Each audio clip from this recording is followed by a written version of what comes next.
Now, when you think of being part of a workshop, there's really two roles that you can take. One is working your dog and the other is auditing or observing.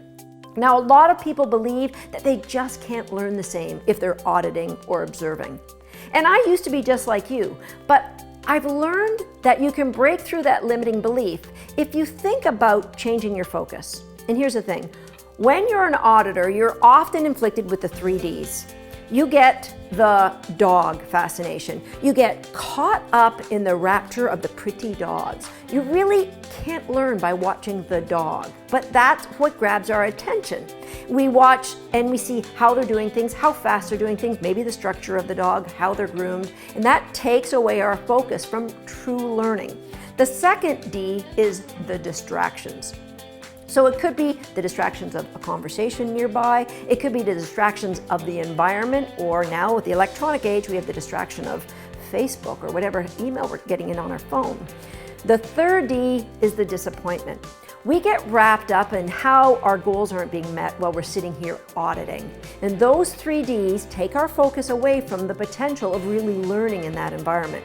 Personally, I've sat in on probably hundreds of hours of education from some of the best presenters in the world, but they haven't always been able to hold my attention. Is that their fault?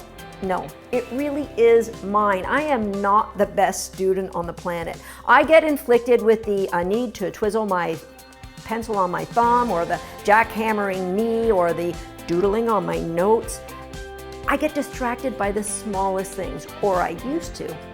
Over the years of going to seminar after seminar, I really have been able to narrow my focus and come up with a plan that allows me to maximize each and every experience I have to learn from other people. And I'm going to share that education maximizer with you. It really is 5 steps in the plan.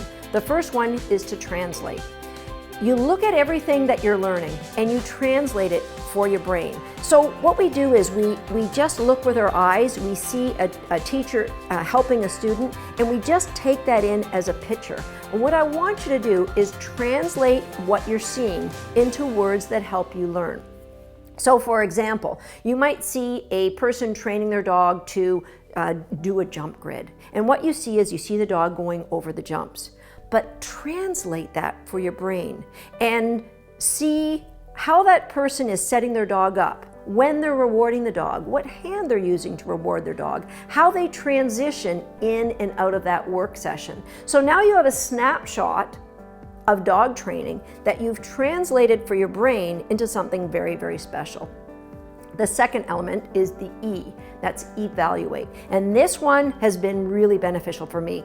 So what I do when I get to a workshop, I take my notes and I divide it into 3 columns. And I'm evaluating all of that education that I'm seeing. The first column is for my gems, the aha moments that I'm going to see when I'm at that workshop. And that column is going to be maybe 1 word or 1 line of something really special that I went, that is something I've never heard before. Or maybe it's something I've heard many times before, but I've never really heard it in that way. That is a golden nugget or a gem that gets put into that first column in my evaluation. The second one is the errors. I hate to call them errors, but they're the common errors that maybe you're seeing the teacher give instruction to a student and they might say, this is a common fault. And if she says this is a common fault, or if you're observing student after student making the same thing, put that into your error column. Because if they're making that same mistake, there's a really good chance when you get home and you try this, you're gonna make the same mistake. So common errors, just again, 1 or 2 lines, exercise name and what the common error was. Especially if you see a student with a dog that has similar challenges to you, whatever error they have, write down the feedback that instructor gave to that individual student. My third column is my action items. And that's a column where I'm going to write down things that I want to take action on as soon as I get home. Wow, that's a cool exercise. I'm going to get my Fit Pause things together and I'm going to do that as soon as I get home. And I'm going to number those 1, 2, 3 action items for each day. So I have my T for translate, I have my E for evaluate, the A is the ask, answer, praise. As you're sitting in a workshop, we all have questions.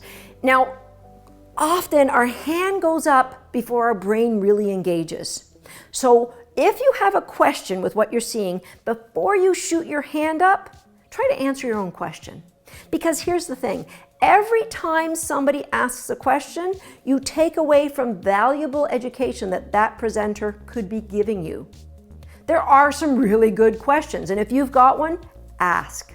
But before you ask, try to answer it yourself. Because a lot of times, as you saying the words out of your mouth, you know what the answer is. And if that's the case, it doesn't need to be asked.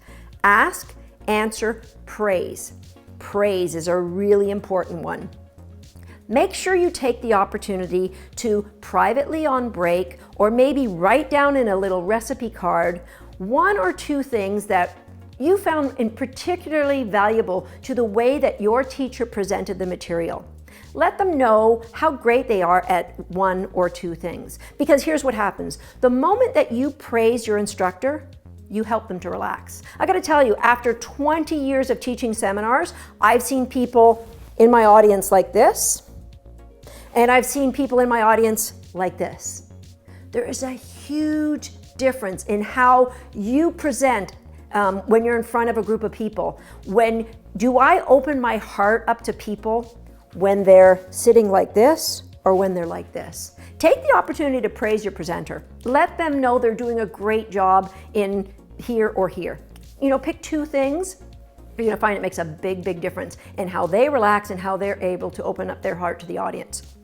Translate, evaluate, ask, answer, praise. C is classify. Now, this is the last thing that you do while you're at the workshop. So every day I classify. And what that means is I sit down and I ask myself, before I get out of my seat, before I leave to go home, I say, what were my 3 biggest takeaways from today? They could be a general feeling. They could be specific items that may go back to my 3 columns. But what were my 3 big takeaways from today? And a really good thing to do is ask the person beside you, what were your 3 biggest takeaways? Because their biggest takeaways may not be yours, but they may give you some real, wow, yeah, I forgot about that. Classify the day. And your takeaways for me, my takeaways could be dog training that I learned, but they could also be inspiration that I've got from that instructor and how they present their material. How do they educate their students? So what are your big takeaways from the day? That's your bottom classification. Now the H is your home plan. And this is one of the most important parts. You have all of your 4 steps that you've done in that day. When you get home, you write out, you go to I go to my columns of 3 and I take, what can I take from that and put into action tomorrow?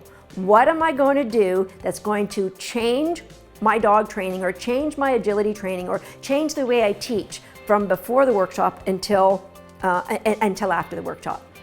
So the easy action plan for getting the most out of any education, whether you're while you're observing, is to teach.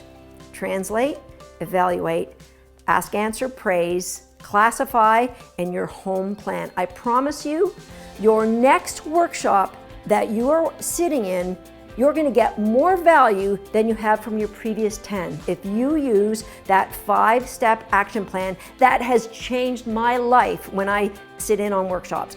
Taken somebody who is so distracted, and it's given me something to work on that I can be active while I'm a participant, while I'm sitting there auditing. I'm no longer just watching, I'm an active participant while I'm auditing, if that makes sense to you. An active participant while you're observing.